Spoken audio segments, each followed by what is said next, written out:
St. Lucia has taken another step forward in disaster resilience and climate change adaptation, thanks to an innovative training program on Earth observation and remote sensing technologies. This initiative, funded by the World Bank's Digital Earth for Resilience Caribbean project, brought together representatives from government agencies, utility companies, and other key stakeholders. Christopher Williams, a consultant supporting the World Bank on this project, noted that the training introduced participants to tools and techniques for analyzing satellite imagery, drone data, and LiDAR to enhance disaster risk management and climate resilience. So this is a week-long training.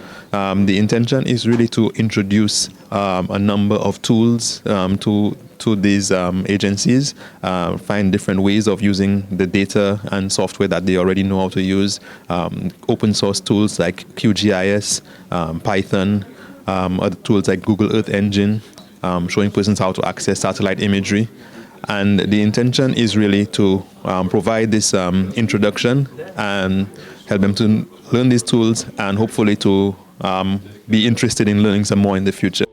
The training brought together members of the National Geographic Information Systems Technical Committee, a group comprising government agencies and utility companies that use geospatial data for operations and decision-making. Fabian Felix, civil engineer, National Integrated Planning and Program Unit in the Department of Finance, highlighted that the training is all about upscaling public servants and certain utility companies on how to better use Earth observations and sensory data for St. Lucia for disaster risk and management.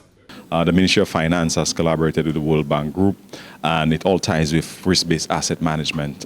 It's really to help other government institutions to better appreciate the existing digital data, geospatial data that's out there, and how they could use it for their day-to-day activities. Tern Voho, CEO of Cambisol, a company from the Netherlands, said the training was developed collaboratively with participants via questionnaires and meetings to develop the training objectives. He praised participants for their dedication and commitment to the specialized training. So we have been developing this training program together with the University of Wageningen in the Netherlands and the University of Padova in Italy and us Cambisol, and it's a lot about Earth observation fundamentals. So that means using satellite imagery, using drones and LiDAR data. So how can you use all these satellites are flying around every now and then, but how can you convert that kind of information to something useful, for example, to enhance disaster risks, how to make that useful for the daily work of all these people. And that is government, Ministry of Finance, Ministry of Agriculture, but also the water, Wasco is here, and even the fire brigade is here. How can we all make use of that data in an efficient and effective way? This training complements St. Lucia's efforts to implement its recently approved National Spatial Data Infrastructure, NSDI.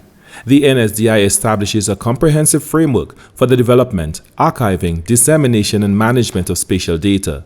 This initiative marks a significant milestone in St. Lucia's pursuit of leveraging technology to enhance resilience and promote sustainability.